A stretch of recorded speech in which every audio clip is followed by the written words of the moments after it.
皆さんこんにちは。タイアクアリウムチャンネルです。私は東南アジアのタイに住んでいて、タイの家でアロワナなどの古代魚を飼っています。現在6本の水槽を使ってアロワナを飼育しており、その中の1本の水槽をアロワナの公営水槽にしていました。前回の動画でアロワナ公営水槽の崩壊というネガティブなお話をアップしました。前回の動画をまだ見られていない方は概要欄からも見れますので、ぜひご覧ください。前回の動画をまだ見られていない方のために何が起こってしまったのかを簡単に説明します。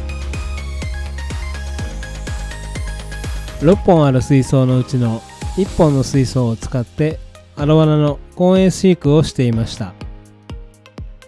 合計10匹のアロワナを公営させていましたが、4月のある時期から急にアロワナの体調が悪くなってしまい、10匹のうち4匹が亡くなってしまいました。フィッシュショップに相談したりして原因を探していたのですが、多分これだと思われる原因は水槽内の水温の異常な上昇によるアロワナのストレスによる体調不良が原因と思われたので、残ったアロワナの治療を兼ねて一旦涼しい場所へ避難をさせました。一時的な避難場所というのがこのミニ池になります。このミニ池のサイズは幅2メーター、奥行き1メーター、深さ50センチという小さなものです。公営水槽で飼っていたアロワナはこのミニ池に一旦避難をさせてしばらく様子を見ることにしました。2週間ほどミニ池に避難していたアロワナもだいぶ元気になってきたので、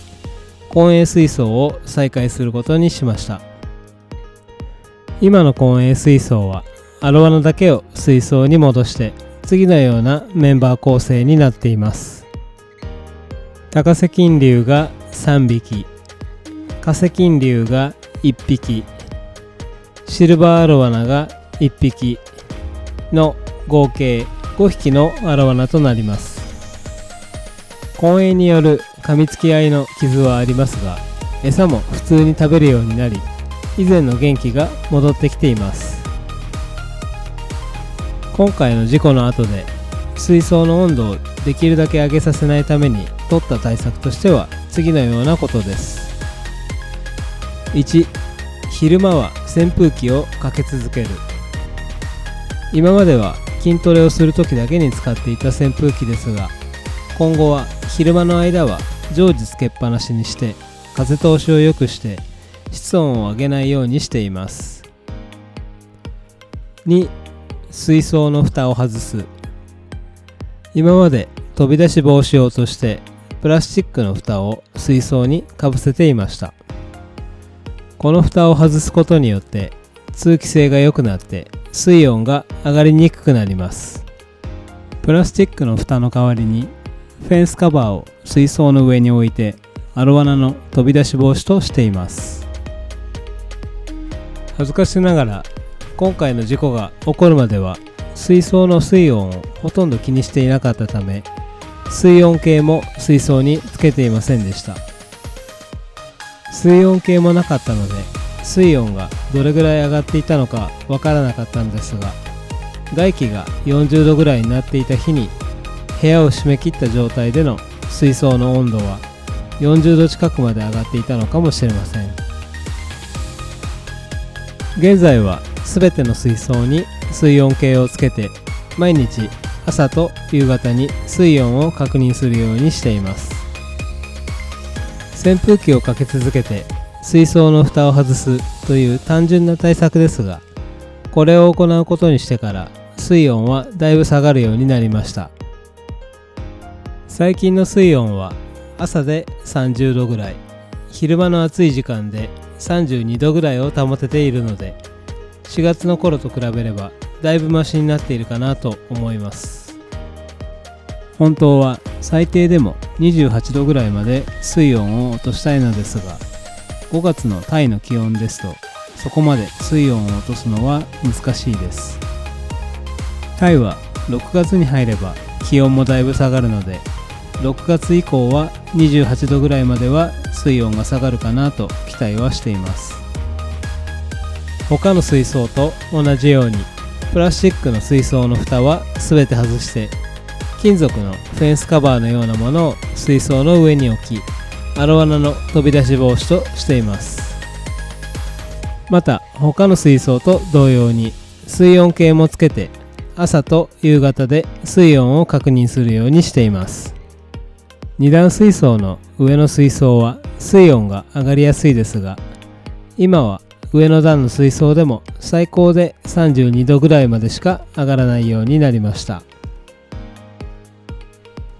以前公園水槽で一緒に飼育していたアロワナで、サイズが一回り大きなカセキン竜がいますが、その子は別の水槽に移動させて単独飼育に変えて育てることにしました。この子のサイズは他のアロワナより大きいのですが、今回の水温上昇事件でだいぶ弱ってしまいました。今は単独飼育で療養をしていて、餌も食べるようになってきているので、あと2週間ぐらいすれば回復するかなと思います。今回避難場所に使ったミニ池にはパロットを残したままにしています。特に深い理由はありませんが、アロワナの水槽には他の魚をあまり入れずに、シンプルにアロワナだけを飼育しようかなと思い始めてきたので、とりあえずパロットはミニ池に残ってもらいました。この後このミニ池で別の魚を飼おうかどうかを考えているところです。こちらのミニ池も何か進展があればまた別の動画でお知らせをします。再開させた公営水槽ですが、同じような事故が起こらないようにきちんと管理をしていこうと思っています。公営水槽は残り5匹となってしまいましたが、また成長の様子などを更新していきますので、チャンネル登録していただけますと嬉しいです。それでは次回の動画でまたお会いしましょう。最後までご視聴ありがとうございました。